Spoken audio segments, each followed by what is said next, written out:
Bueno, ya lo veíamos, ¿no? Una niña de 7 años falleció tras resultar herida en medio de una balacera donde también murió su padre. Esto ocurrió en la comuna de La Granja, lo veíamos recién junto a Fabián Collado.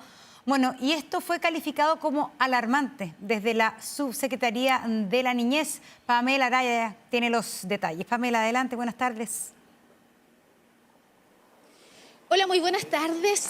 Sí, lo cierto es que cuando la subsecretaria de la Niñez habla de lamentable y también alarmante, no solo habla de este caso, sino que también habla de los distintos hechos que hemos conocido donde niños menores de edad, niños pequeños han muerto en medio de hechos de violencia como son las balaceras, han salido a caminar con adultos, esta persona es impactada, es víctima de disparos y finalmente afectan a estos niños, los que han fallecido y los que no han fallecido pero han terminado graves. De hecho hay cifras, 51 niños en el año 2024 fueron víctimas de armas de fuego. Ahora bien, ¿en qué contexto nosotros pudimos conversar con la subsecretaria de la Niñez? En el marco de un estudio que se lanzó hoy de la Fundación Coluga y también de Déficit Cero, que aborda varios temas relacionados con la niñez y la vivienda. Pero ustedes dirán, ¿cómo? ¿Pero qué tiene que ver la vivienda con este tema? Porque no solo habla de la materialidad de la vivienda, sino de los entornos, al interior del hogar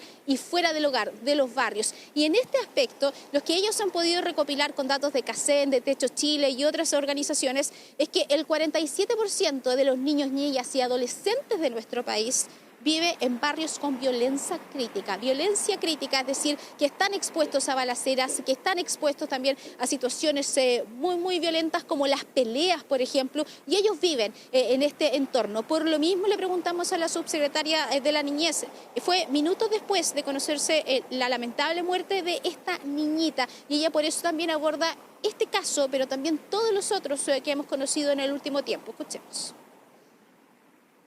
Tenemos que tener políticas preventivas mucho más fuertes. No se trata si es uno o más niños, basta con que haya un niño afectado fuera de su voluntad para que realmente todos tengamos que, digamos, encender las alarmas y poder actuar en consecuencia.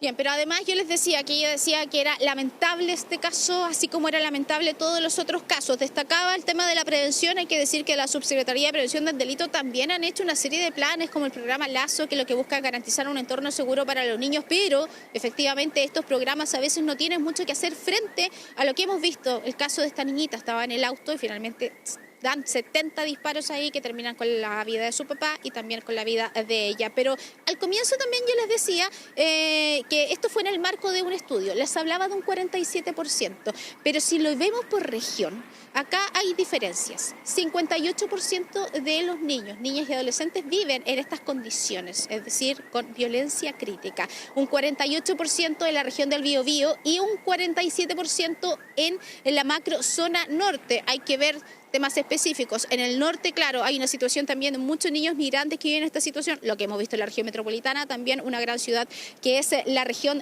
del Biobío. Preocupante, lamentable que los niños no tengan entornos seguros. Y esto tiene grandes efectos en el desarrollo de los niños, en la salud mental e incluso en la salud física también. De eso hablamos con la directora del Observatorio de Niñez de la Fundación Coluga. Estamos hablando de Paloma del Villar. Escuchemos lo que nos dijo. La violencia en el entorno es muy perjudicial para las niñas y los niños, bueno, para todo el mundo, ¿cierto? Pero en particular para los niños y las niñas y por distintas cosas, ¿cierto? Uno, porque limita su acceso al espacio público. Hoy día los padres, ¿cierto?, están más preocupados de que los niños jueguen afuera. Eso tiene un impacto en el desarrollo de sus habilidades sociales, de la capacidad que tengan de jugar, ¿cierto?, de hacer actividad física, pero también de ir formándose como ciudadanos en el espacio público. Bueno, y además del miedo, por supuesto, al que tienen que exponerse a propósito de lo que ocurre afuera de sus casas. Ahora hablemos de la vivienda en sí, porque también hay temas de vulneración en este aspecto. En total, el 40%, 1.800.000 menores de edad viven, por ejemplo, con algún problema de vivienda. Puede ser que sea material ligero, que no tengan acceso a servicios básicos, que esté el hacinamiento, los problemas en el barrio. Me quiero detener en el hacinamiento, que es lo que da cuenta también este informe, porque según lo que señalan, el 13% de los niños vive hacinado, es decir, que por habitación hoy hay 2 o más personas. Ahora bien, uno puede decir, bueno, pero si hay 2 personas en una habitación grande con 2 camas, bueno, quizás no es un problema tan grande, pero si vemos el aspecto que es que los niños deben compartir la cama, a veces con adultos, por supuesto que es preocupante. Entonces, por ejemplo, el 22% de los niños de prekinder y kinder no tienen una cama propia, tienen que compartir la cama. De primero medio también, si lo vemos,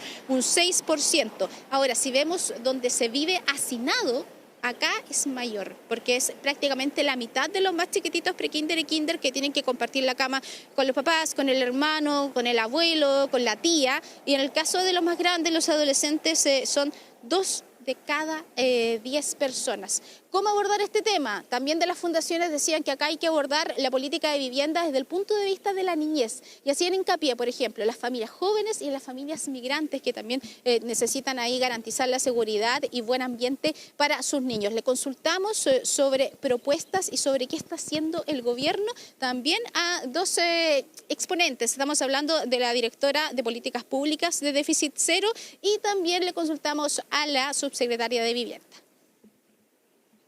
Para temas de hacinamiento y de las posibles enfermedades, por ejemplo, o temas de salud mental que suceden por ese tipo de cosas más asociadas a la habitabilidad, nosotros proponemos que los programas de mejoramiento que existen hoy día en el Estado, desde el MIMBU, también desde el FOSI, desde otros sectores, puedan tener un foco más específico en los hogares con niños y niñas. De partida que se priorice, por un lado, y por otro lado, que también los programas sean conscientes de los riesgos que hay dentro de los hogares para los niños y niñas y le pongan foco a eso. El plan de emergencia habitacional ha puesto énfasis en poder efectivamente reconocer esas realidades y poder entonces acelerar la producción de vivienda. Otra línea importante tiene que ver con mejorar el stock que ya se construyó de vivienda social y en los casos también el Ministerio tiene, desde un punto de vista cualitativo, también la ampliación en aquellos lugares donde se pueda tener la vivienda, donde ya la familia está asignada, poder ampliar en un dormitorio. Bien, son muchos los datos importantes para analizar cómo están viviendo los niños en nuestro país que entrega este estudio, pero quisiera retomar lo que les decía al comienzo, que tiene que ver con la muerte de esta niñita, 7 años, que lo cierto, hace unos días atrás conocimos también la muerte de un chiquitito y así hemos conocido una serie de asesinatos de niños que no tienen nada que ver con este tipo de situaciones. A veces pueden ser incluso hasta ajustes de cuenta, pero nadie considera que ese niño va con ese adulto y si lo comparamos o lo vemos en este contexto de que 47% de los niños en nuestro país está viviendo en entornos violentos, entre balaceras, entre peleas, entre un montón de situaciones que afectan su seguridad, por supuesto que es preocupante.